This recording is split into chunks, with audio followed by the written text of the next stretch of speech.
Suit up, strap in, warm the tires, and leave on yellow. Time for the MitsuTimes podcast. Presented by MitsuTimes.org, the home of the fastest Mitsubishi cars. With your host, Josh. Hey, what's going on, guys? It's Josh from MitsuTimes. Today, my guest is Paul Jaquish. He has the Time Attack Circuit Racing 2G. Probably one of the best-looking cars that I've seen over the years. How you doing today, Paul? I'm doing good, man. How are you? I'm great, man. We already talked a little bit, but I'm so glad to get some people in here that aren't drag racers, just so people can see that, you know, if they have a 2G, they can do something else other than go to the drag strip. Yeah. And, you know, it's we see everything now from autocross 2Gs to circuit racing 2Gs to hill climb 2Gs. So I really think the platform is very... it's very versatile. There you go, versatile. So why don't you tell us about the setup on your 2G, Paul? Well, I got a 95 Eagle Talon. I've got the AMB version 2 aero kit on it. Pretty much everything has been modified on the car. We're running limited class in all the Time Attack series right now. So fully gutted interior, full roll cage, engine's fully built. We're making just under 700 horsepower right now on the current setup. We've even gone as far as, you know, cutting the stock roof off and putting a carbon roof on it, carbon hatch, carbon hood, pretty much everything we can do to save some weight. Weight right now is 2577 wet with me in it. So we've cut quite a bit of weight out of the car. I think stock weight was 3180. Wow, that is a lot.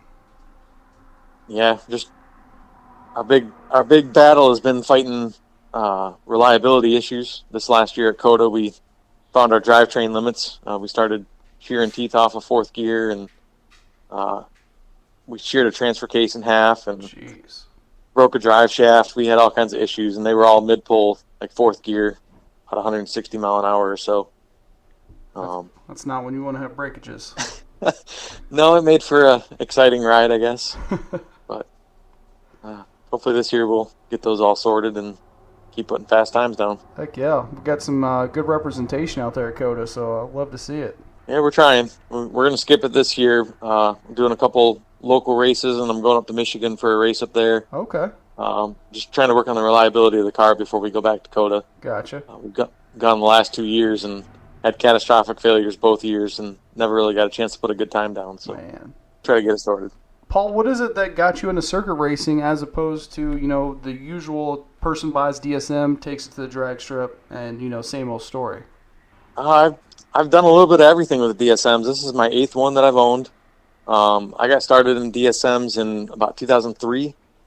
I was pretty much, you know, just about to get my license. I was looking for a fast car. My best friend and I, he wanted a 3000 GT VR4, and I really wanted a Dodge Stealth, but never could really afford one. And there was a little old lady at the end of my street that had a 95 Eagle Talon, just like the one I'm racing now, that had sat in her yard for the last 4 years or so. So I went and made her an offer on it. She sold it to me, and I guess the rest is history. I got hooked on them, and that was my car through college. I started doing automotive performance in college and modifying it as part of the class, and I just got hooked on how easy it was to make big power, and gone through several renditions since, and everyone's got a little more extreme. Heck yeah.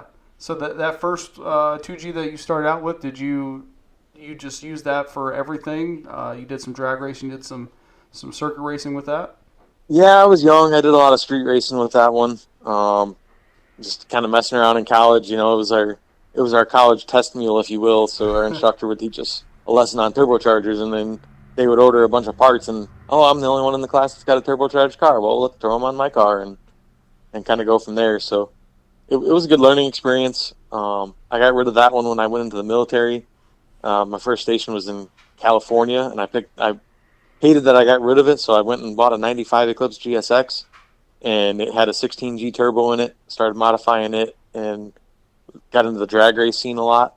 FF Tech in California was really popular at the time for the DSM community, and Sean was doing all my tuning there. We ended up making 494 on a Evo 316G, and I ran like an 11.2, which at the time in 2005 was one of the fastest 16G cars at the time. I I remember going back to his shop after my first time at the drag strip and told him what I ran, and he couldn't believe it. He's like, "There's no way." Like, yeah. He's like, "You got a time slip?" I said, "Yep, absolutely." That's awesome. Then I got bored of the drag racing thing, and I autocrossed my current one for a little while when I first got it. Yeah. And that just evolved into doing circuit racing. Heck yeah. I used to race super bikes, so I was familiar with the circuit racing tracks and what was involved. So it just kind of made sense. That's awesome. You really, the max effort class at the shootout. That's kind of has your name written all over it then. Yeah, I have yet to make a shootout, believe it or not. I mean, I've been in these things for so long, and I just can never seem to have the car ready to go. And I mean, I grew up in Traverse City, Michigan. That was my hometown, so we weren't far from where the shootout was at in Norwalk, and I still have yet to make one. But maybe one of these years I'll get out there. Yeah, it's the big 30th year anniversary this year. Yeah, I'll be up there for the race at Grid Life. I guess not for the Midwest Fest, because I never got accepted into that event, but I'll be up there the week or two prior for their race at Gingerman. Okay. So thinking back to buying this 2G from that little old lady on the corner, was it kind of fate chose the 2G for you, or was the 2G, I know you were looking for the Dodge Stealth, but was the 2G already kind of on your radar? Yeah, it was just kind of a fate thing. I mean, I knew it was a turbocharged all-wheel drive car, and they were pretty highly ranked for bang for the buck at the time. And I remember taking my dad down for the test drive, and I was working like 3 jobs, saving every penny I could, trying to afford this thing. And I always told my dad I was going to have a fast 4-cylinder, and he's a big V8 guy, so he just never really took it seriously until he went and drove it. And he drove it to the end of our road and back, and I was ecstatic. I was like, "Oh man, that thing felt great." And he looked at me and said, "You're not getting this car." I said, "Why not?" He's like, "It's too fast." I was like, "What the heck? What do you mean it's too fast? That's exactly what I told you I was going to get." So, I mean, eventually I ended up getting it. It was almost my 18th birthday, so yeah. I got the car, and I got the speech of, with great power comes great responsibility, and yeah, that was that. All downhill since. Yep. So, we've seen many 2Gs over the years, get into the big SCCA, big races and stuff like that, but they're always super, highly modified, just not similar to yours, but to the extent of yours.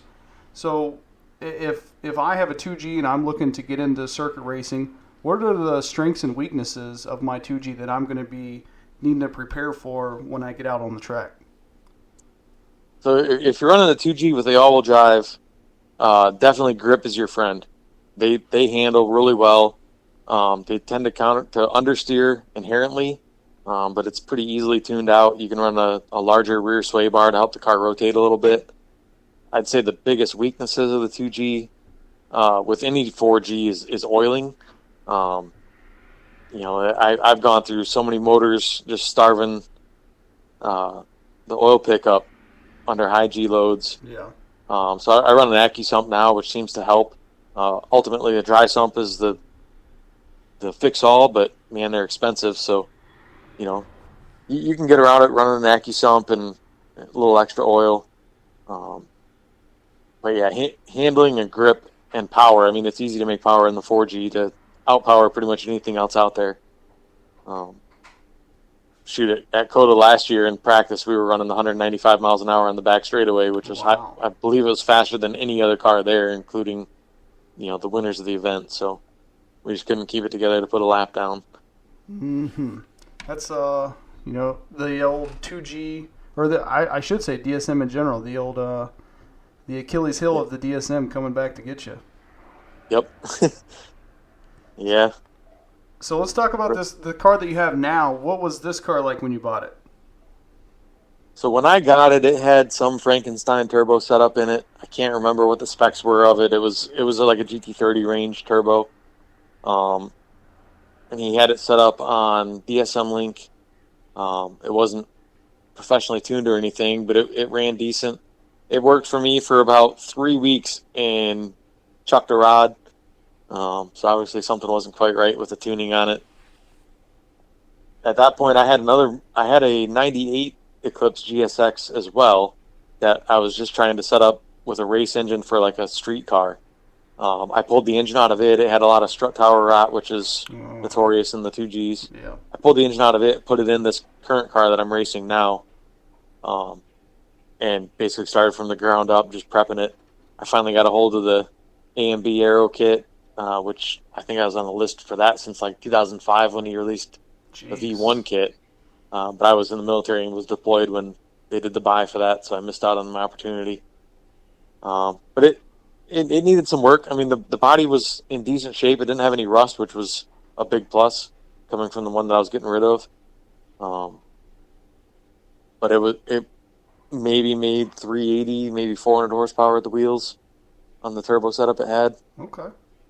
Definitely not bone stock, but not what you were looking for either. Right. Yeah, it was lacking some of the reliability and just the overall mods list. He did the kind of the cookie cutter bare minimum of injectors, bigger fuel pump, bigger turbo, and a tune. Yeah. Throw it together and let's see what happens. So we've seen plenty of those come and go over the years. Yeah, and I think that's why they get such a bad rap. Is a lot of people get them and they buy an eBay turbo and they're like, oh man, I made 500 horsepower and it blew up. This car's unreliable. I don't want anything to do with it, and they move on to something else. I didn't do any supporting mods. I just put the turbo on. Right, or buy the cheapest of the cheapest parts that you get what you pay for. Right. So over the years, Paul, how many different setups and what kind of different setups have you had that you found really worked for circuit racing? Oh man, I feel like every year I start over again and I try something new and try to improve upon what I've had. I think the best starting setup I had was probably a Precision 5858. We ran that for a couple of years. You don't need a ton of internal mods to make that turbo work. It's small enough, right around 24, 25 pounds, it starts coming alive, makes good power, very responsive. I moved from that into, right now I'm running a Boost Lab 6262. Okay. It comes on a little aggressive. We had a lot of issues last year with just the rate that it spooled. I was running a mechanical boost controller, and we were running 34 pounds of boost, and it would spin the tires at 60 mile an hour just rolling on the throttle. Wow. With 295 Yokohamas all around. So it was very violent, which is probably why we, had drivetrain issues this year. But I'd say anything. I've even heard people having great luck with the Borg Warner 9180 or 9280, getting into that realm. The power is very linear coming in, makes good power. Our biggest hindrance is just drivetrain wise. Your only real option is to do a PPG dog box, and for circuit racing, that's kind of sketchy because you shift instead of drag racing where you can lock yourself out of first, lock yourself out of second, hit third and fourth, and you're done. Right. We're shifting at Coda. I shift probably 50 times a lap. Wow. And I'm out there for 20 minutes. The chances of misshifting unintentionally are pretty great at that point. Yeah. And there's no sequential options anymore. So. Not unless you got the big money. Yeah, I mean, every now and then you'll see a Hollinger floating around for like an Evo 1 through 3, and they want like 20 to 30 grand for it, yeah. And it's still only rated to 600 pound-feet of torque, so you're not buying a whole lot of headroom to your power range. You're just getting quicker shifts. I think the last one I seen was converted to front-wheel drive, and it was about $40,000. Yeah, I know. Philip Acierto was selling one that he got off of Andrew's car when he bought it. I don't know what he was selling it for, but his was front-wheel drive for sure, and a Hollinger. But yeah, they're very pricey, just because they're so rare. If you want one, you got to pay. This episode of the MitsuTimes podcast is brought to you by Cosmic Transmissions. They're the world's leader for GetRag DCT 470 performance upgrades, diagnostics, and repair. As an authorized Dodson Motorsports dealer and installer, and a member of the Automatic Transmission Rebuilders Association, you can be assured that your costly transmission is in the best hands possible. With manufacturer prototype testing, repair product development, long-term durability test, and component destructive failure testing all done in-house. They have the experience and knowledge necessary to keep these transmissions performing at their best, with basic service to complete overhaul. Find out more about their products and services at builttrans.com. So, Paul, with these circuit racing engines, have you tried out any strokers, or is it always the 2-liter? I've stayed 2-liter just because I like the RPMs. I mean, I guess coming from racing motorcycles all the time, I ran the 600s, so we were running 16 to 18,000 RPM. Yeah. I'm used to keeping way up there in the RPM range, and knowing that the drivetrain was a hindrance, I didn't want the added torque of doing like a 2-3 stroker. Yeah, that makes sense. If budget was unlimited, yeah, I'd love to do a 2-3 stroker, make tons of power for getting out of the corner and the grunt, and not tear up drivetrains, but that's just not in my budget at the moment. Gotcha. Okay.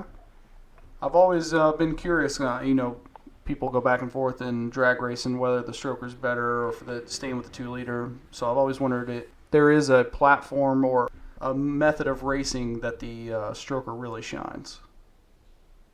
I mean, ideally, I would say in circuit racing would be its forte. That out of the corner grunt to get you up and going again. But if you can get the RPMs high enough, you still make plenty of power for coming out of the corners, as long as you're not, running a 10,000 RPM setup coming out of the corner at 3,000 RPM and just falling on its face. Yeah. Okay. So, Paul, you think after all these different setups and, like you said, going from one car to the other, you think, looking back on it, you would still do this car over the same? I think I would like to start where I'm at now and move forward. Save a lot of time and money and research and development. Yeah. This circuit racing's hard because there's just not many of us that do it with the DSM platform. So there's not many brains to pick as to what works and what doesn't. Right. Hard to share information when there's no one to share with. Exactly. And then all the different classes that we can fall into. My current setup right now, I mean, you wouldn't be able to fit into any lower class than what I'm in now. But if you wanted to build like a street mod car, you could do that far less expensive. Just run like an Evo 316G, an AccuSump, and let it ride. But as you go up in classes, it gets more extreme, and you start getting G loads that no one else has experienced and having problems that are one of a kind. Nobody else has a fix for yet. So that's kind of where I'm at. Yeah. It's like one of the, like you were saying, nobody has a fix for it because nobody's done it. I mean, you're really paving the way here. Yeah, trying. It's a learning curve for sure. Like I said, I feel like every year we go to events and we do the best we can and take what we learned from what failed and that off season fix it all and try to make it better to not fail again. Yeah, that's really the best. I've said this a million times on the podcast, but the best goal for the new season is just to be better than you were last season. Yep, absolutely. So, Paul, with having said everything you just said, what is it about this car that keeps you motivated to keep pushing it? It's always been a goal of mine to push the platform as far as I can. I don't know, I almost feel like I owe it to the platform just because I've been in it for so long. I really wanted to get into circuit racing and go where no one else has gone and push it as far as I feel like it can potentially go. Yeah. I don't think I'm there yet. I think it's still got quite a bit left in it. I wish we could have got some good laps in it Coda last year and sent some flyers, but I think we put down like a 227 or 225 was our best lap, and that was on the lowest power the car could make. We were on wastegate spring at that point. Wow. Just because we were trying to keep the drivetrain together. So it should have ran, I would say, a 214 at least. It probably could have got into sub 210 if everything would have went perfect and I could have drove it to its full potential. But yeah, we weren't there reliability yet, so we'll try again. Just got to make those little changes and come back even better. Yep. Yeah, we're gonna go to electronic boost control this year to try to ramp the turbo in a little smoother, so it's not so aggressive. Try to keep the drivetrain limited at about 450 foot-pounds of torque, and as torque would normally fall off, we'll let it make whatever power it wants to make. Keep bringing boost in to try to hold at least 450 pound-feet of torque. Yeah, and I just wanted to put into perspective what you were saying, Paul. Not to cut you off, but like you were saying, the 210 lap time, that would put Paul about 20 seconds quicker than any of the other Coda times that we have from any other Mitsubishis. So that's a hell of an achievement. Yeah, we were running the Apex Pro last year while we were there, and our predictive lap time from just my various practice sessions was a 2:14. So, and that was, I hadn't done any full laps. That was just little bits and pieces that I was trying to learn and better myself through. So it kind of gathers that information and says, hey, if you put all those together in one lap, this is your fastest time that you'd see. So I think it's doable. And I honestly think there was still some left on the track from that time. I wasn't pushing 100%. Yeah. But it's an efficient car if you can get it together to stay together. That's the tricky part. So, Paula, if someone's listening to this podcast, they're thinking about taking their Mitsubishi and getting into circuit racing. What advice would you have them to get started so they can, maybe not make the same mistakes you may have made over the years? Just go do it. Get track time. I mean, even if your car is stock on a T25, just go start lapping. Try to ride with whoever you can to get some experience and learn the limits of the car, and work yourself up from there. I mean, it'll be apparent what your weaknesses are, what the car's weaknesses are as you get on track. I wish I would have got some professional advice earlier, because I remember the first time as I was going through my licensing period, I had Mike King drove my car, and then coming into the first corner, the braking potential of the car was way beyond what I had imagined it would be. I was like, brake, brake, brake, brake. He's like, oh, now we brake. And it made it around just fine. I'm like, holy crap, I thought for sure we were going off the track. It was just an eye-opening experience. And I think everybody in road racing goes through that at some point of, wow, the limit of the car is really way beyond what I expected it to be. Now I have a base mark to go off of, and I can push it to that far. So track time is essential. That'd be my biggest plug for people. Just get out there and try it. Doesn't matter if you're competitive or not. Just figure the car out. I know I asked another racer this before, Paul, but I'm always curious if I'm thinking about getting into circuit racing, should I start with autocross, or is it completely irrelevant to me getting into circuit racing? I think autocross provides a good basis for car control. I mean, I kind of went through the autocross bug when I was working my way into circuit racing, and it kind of builds a lot of basics for, the brake control and throttle control coming out of corners and how the car is going to react in different conditions. It's good for that. And as long as you're not making big power, autocross is a blast. Once you start getting into like probably 500 horsepower and up, autocross is just really too small to enjoy what the car has to offer at that point, if that makes sense. To get out to your limitations, yeah, for sure. Yeah, you never really get into the power because your turbo's, a little more laggy, but it's excellent on a road course where you can really let it stretch its legs and let the car go. Yeah. I'm sure people out there listening, they probably know, but, some of those straightaways are longer than any drag strip, so you can really wind it up. Yeah, I don't know how long the straightaway is at Coda, but the back straight there is very long. I mean, even smaller tracks like my local track, Carolina Motorsports Park, even that straightaway with the kink is probably longer than any drag strip you'll go to. I mean, you can hit 140, 150 by the time you come to the kink with a good powered car. That's awesome.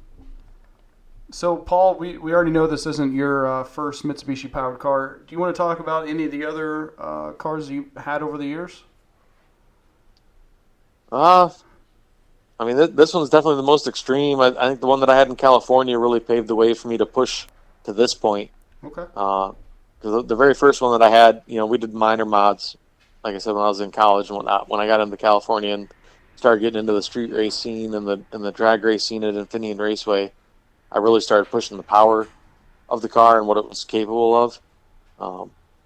But yeah, it's just been a progression through every one of them. I've had quite a few, and I feel like each time I learned something from every one of them, and fix the mistakes I made and push into new territory with the next. Heck yeah! Always got to learn from the last one. We'll try to. So, Paul, what are your goals for this year? This year, I'm hoping to go to 3 to 4 events and have no catastrophic failures. I'm really working on reliability of the car this year. we're skipping COTA this year. I won't be in Texas for Super Lap Battle. We're looking to hit a couple more local races and just really get the car dialed in. And then if everything works like I hope it will, next year we'll go back to COTA and we'll give it another shot, going for that track record. And ultimately, I'd like to take the car to Sydney, Australia, if I can get all the reliability sorted out. Oh, okay. That's where we see a lot of Mitsubishi circuit racing. Yeah, they're kind of on another level over there. I don't know of any U.S. teams that have really held a candle to the Australians in that realm yet, but it'd just be fun to go and experience the event and, hang out with some of those legends that go to that event. For sure. Pick their brain and see the cars in person. So, Paul, what would you say is the long-term goal with this? Take a COTA win? Yeah, I'd love to get a COTA win and then go from COTA to Sydney. I know Ferris with his vet, he won COTA last year. He's planning to go to Sydney this year. Awesome. I'd kind of like to do something similar. Give it a shot. Heck yeah. So, Paul, where can people find you on social media and keep track of what you got going on with this car? So I got a Facebook page, Rival Racing. That's kind of my own little thing I started. It was a high school name that we came up with, racing you're everybody's rival. So that's my Facebook page. And then on Instagram, I'm Rival Racing 007. Okay.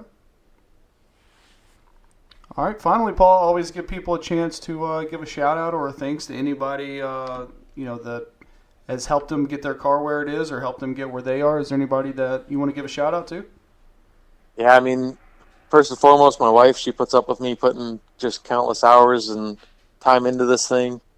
All my sponsors, I got a lot of smaller sponsors out there, but Sergio Carbonetics, I know you've interviewed him in the past. He's been a huge help with the aero kit and some other carbon bits here and there.